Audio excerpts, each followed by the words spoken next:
What is સાધના? સાધના એટલે જ્યાં સુધીને પોતાનું મૂળભૂત સ્વરૂપ જોડ્યું નહીં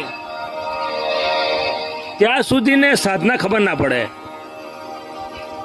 અને સાધના કરવા માટે પ્રગટ અને પ્રત્યક્ષ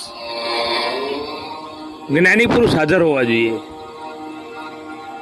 અને હાજરની વેલ્યુ છે, જે હાજર હોય એ સાધ્ય અને સાધનના ભેદ બતાવે.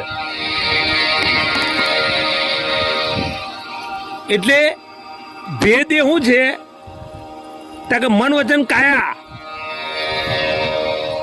નામ નામની સર્વ માયા, એની અંદર છૂટાપણાનું જે જ્ઞાન એ જ્ઞાની પુરુષ છે કોઈ આપી ના શકે.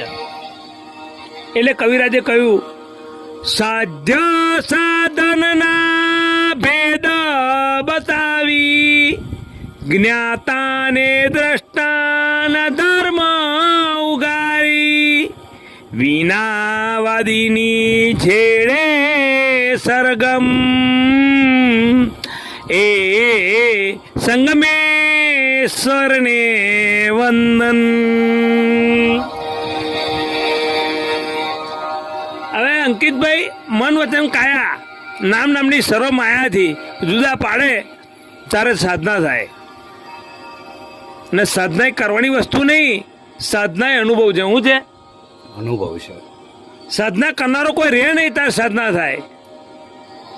સાધના હું કરું છું, સમાધિ હું કરું છું, તપ હું કરું છું, ભૂખે હું રહું છું, એક પગે હું ઊભો રહું છું, બધું જે કરતાપણું છે એ કરતાપણામાંથી મુક્ત થવું ને એ જ્ઞાની પુરુષની કૃપા.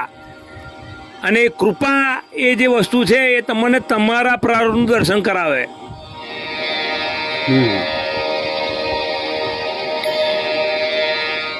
પ્રારંભનું દર્શન કરવું સાહેબ.